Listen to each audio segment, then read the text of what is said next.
Crônicas do Amanhecer. Por Feijão, Centro Espírita Allan Kardec de Balneário Gaivota, 12 de junho de 2019. Os 3 traços de personalidade que caracterizam uma pessoa má, parte 4. Na psicologia, existe um conceito chamado de tríade obscura. Este trio infame é composto de traços de personalidade que definem o que costumamos chamar de pessoa ruim. O primeiro desses traços é o narcisismo. Pessoas narcisistas tendem a se concentrar em si mesmas, fantasiar com poder ilimitado e precisar da admiração constante dos outros. Em seguida vem a psicopatia, isto é, falta de empatia com os demais. É a característica própria de pessoas manipuladoras, não confiáveis e que não se importam com os sentimentos ou interesses de outras pessoas. Essa turma do mal é completada pelo maquiavelismo. Pessoas que têm esse comportamento muito acentuado costumam ter atitudes cínicas e adotarem estratégias cujo único propósito é beneficiar seus próprios interesses.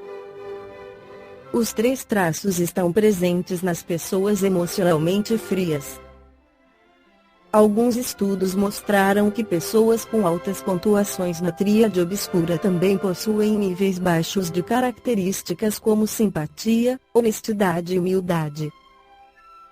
Afirma o espírito Joana de Ângeles pela psicografia de Divaldo Pereira Franco nos livros da série psicológica que só vamos aumentar a simpatia, honestidade e humildade, quando conquistarmos a saúde mental, que somente é possível quando o self, estruturado em valores éticos nobres, compreende a finalidade precípua da existência humana, direcionando os seus sentimentos e conhecimentos em favor da ordem, do progresso, do bem-estar de toda a sociedade. A saúde resulta de vários fatores que se conjugam em prol da harmonia psicofísica da criatura humana. Procedente do espírito, a energia elabora células e sustenta-as no ministério da vida física, assim atendendo à finalidade a que se destinam. Irradiando-se através do perispírito, fomenta a preservação do patrimônio somático, ao qual oferece resistência contra os agentes destrutivos, em cuja agressão se engalfinha em luta sem cessar. A saúde da criatura humana resulta de fatores essenciais que lhe compõem o quadro de bem-estar: equilíbrio mental, harmonia orgânica, ajustamento socioeconômico. Quando um desses elementos deixa de existir, pode-se considerar que a saúde cede lugar à perturbação, que afeta qualquer área do conjunto psicofísico. A verdadeira saúde não se restringe apenas à harmonia e ao funcionamento dos órgãos, possuindo maior extensão, que abrange a serenidade íntima, o equilíbrio emocional e as aspirações estéticas, artísticas, culturais, religiosas.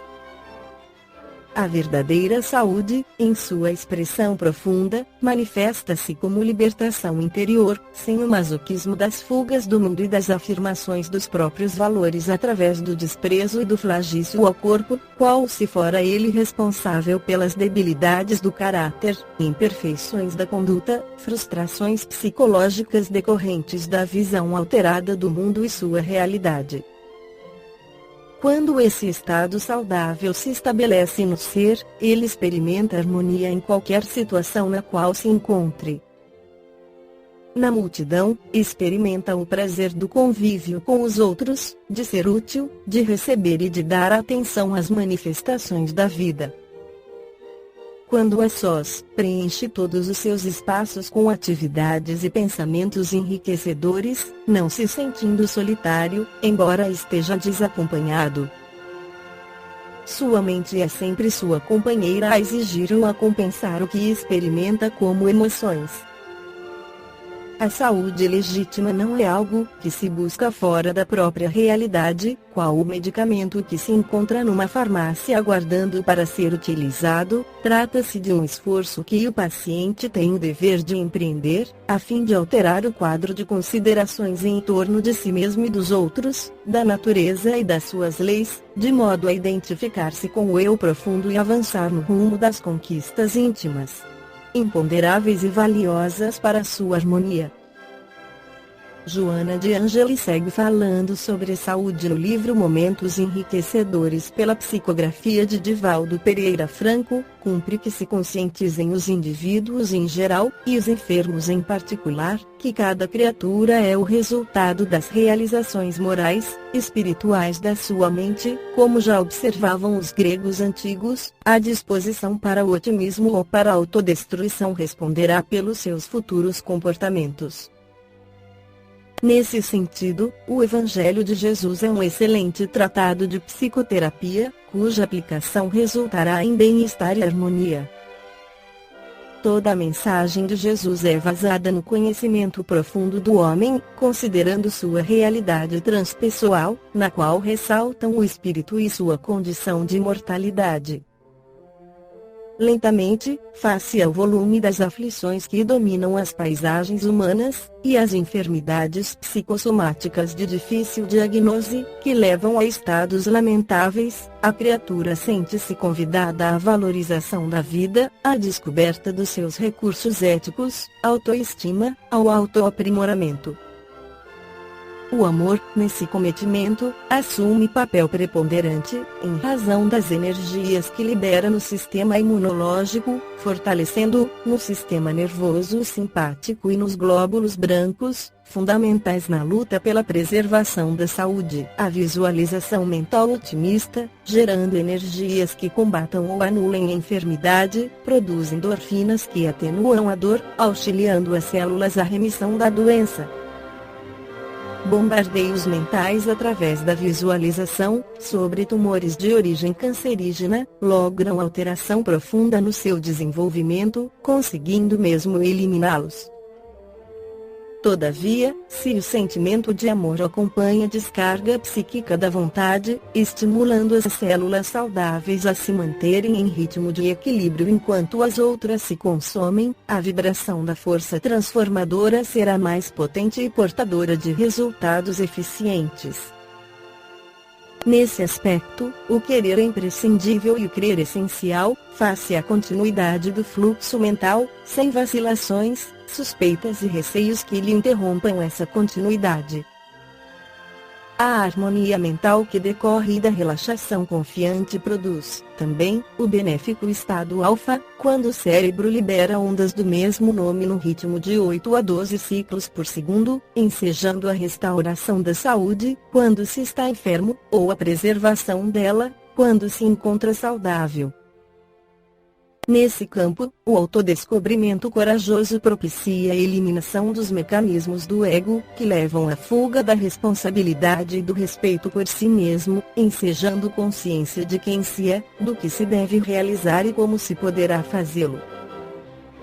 A visão junguiana de saúde é conclusiva, convidando a uma revisão de paradigmas na medicina tradicional e na tecnologia médica atual, redescobrindo os pacientes como pessoas necessitadas de amor, que se autopunem por ignorância e se autodestroem por desequilíbrio emocional, mediante pugnas íntimas incessantes. O amor, que pertencia às áreas da sociologia e da filosofia, além das análises literárias, passa hoje a ser elemento fundamental para os conteúdos do comportamento e da conduta na preservação da sanidade. Mantendo-se, desse modo, a recomendação do Evangelho sobre o amor a Deus, ao próximo e si mesmo, na condição de experiência humana, mesmo que se instalem focos infecciosos no corpo ou se expressem distúrbios orgânicos de vária ordem, o paciente se torna terapeuta de si mesmo, auxiliando o médico este e aquele, a fim de que a meta essencial seja lograda: a alegria de viver saudavelmente. Pode-se, portanto, experimentar saúde integral, mesmo que algum órgão se encontre comprometido, sem que isso altere o ser em profundidade, consciente que o fenômeno biológico da morte somente encerra o ciclo carnal, jamais a vida. A visão médica, com paradigmas holísticos em torno da saúde e da doença, faculta a possibilidade de uma perfeita interação corpo-alma, em razão do controle da mente sobre a matéria. Uma organização fisiopsíquica sadia resulta da perfeita identificação entre o espírito e o soma, como decorrência das reencarnações anteriores ou das conquistas atuais, preparando a existência em marcha para a plenitude. Esta foi a crônica do amanhecer de 12 de junho de 2019. Por Feijão Centro Espírita Allan Kardec de Balneário Gaivota. Que a paz esteja com todos.